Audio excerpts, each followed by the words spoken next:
Today we're going on a tour. We have some visitors from the Osoyoos Indian Band, and we're out to show them our operations in the Chilcotin territory, and we're also going to do a return trip to Osoyoos in a couple of weeks and check out their operations. So I think it's important to share knowledge, to share experiences, to share the challenges.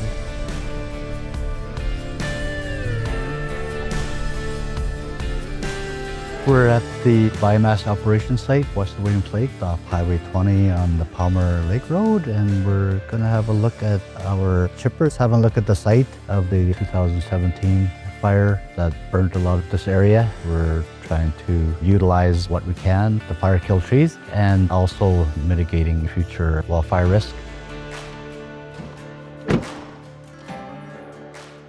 Down in the southern Okanagan, the Osoyoos Indian Band. We're here at the band office as our starting point. I really hope they enjoy seeing our area down here. We look forward to kind of showing off some things we're doing here today.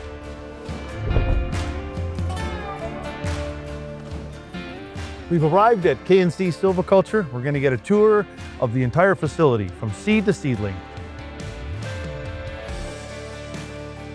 We're here in Oliver at K&C Silviculture's nursery. They're the place where OIB grows all of our forestry trees for our program. It's a really important place for us because not only do we grow all of our trees here for our forestry operations, but they're also our partner in our new nursery, the Osoyoos Forest Nursery. It was great to spend some time here and to see kind of how the operation works at full capacity.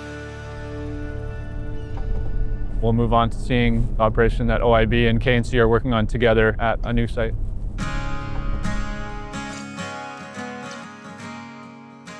We're on Osoyoos Indian Band IR land here, and so this has been a project, a really significant project that's been in the works for a few years now. We can grow western larch, ponderosa pine, lodgepole pine, and maybe experiment with some other things like the team mentioned.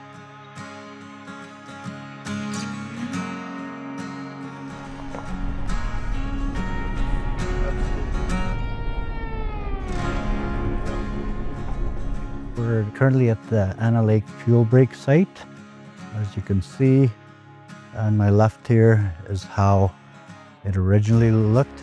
On the right side where we've done the fuel management treatment, removed some of the understory and got rid of ladder fuels, for example, so when a fire does come through, it will slow down and creep along the ground. These areas are strategically placed around our communities to help protect and mitigate future wildfire risk.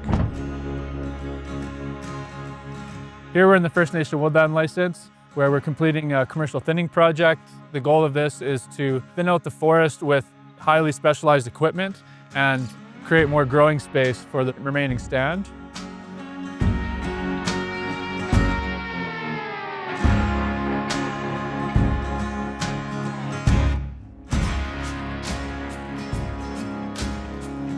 We're moving into another site after this where we've implemented a different type of silviculture system. It has a different stand type, but similar goals in the end.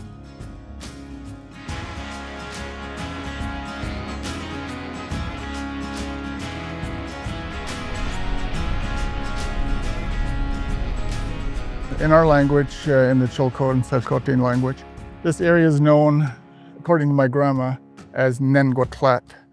Nen refers to the land. Gwatlat means slides. It's constantly moving. It's constantly coming down. And this is probably the biggest example. In 2024, we had a slide, a massive slide at that took half this mountain out. Came straight across, blocked everything, and it was blocked off for a number of days and nothing could move. We had salmon down below that were stopped in their tracks. It was a waiting game with everybody involved, all industry, governments, our T&G office. Everybody was just stunned at what happened here. We've had a major 2017 fire that has eliminated so much of this area, and in doing so has created an instability of the land. Fire, I find, is much more detrimental than logging. Logging, at least you have a process in place. As quick as you take some areas out, you're replenishing with new trees and a mixed forest that we're dealing with now. And if we can do that, it's good. But fire has no consideration of anything. It's been a great experience collaborating and networking and transfer and exchanging knowledge with the Osoyoos Indian Band. We're aligned in terms of trying different harvesting systems, getting a lot of ideas and what works, what doesn't. Overall, it's been great. The group here at CCR taught us a lot of things today. The different operations they're doing in forest killed stands, how they're creating fuel breaks, and how they're treating the land after wildfires and the beetle epidemic in a much more positive way. It makes me feel great to know that we have a lot of similarities and a lot of parallels with the group up here, and we really look forward to continuing to learn from each other.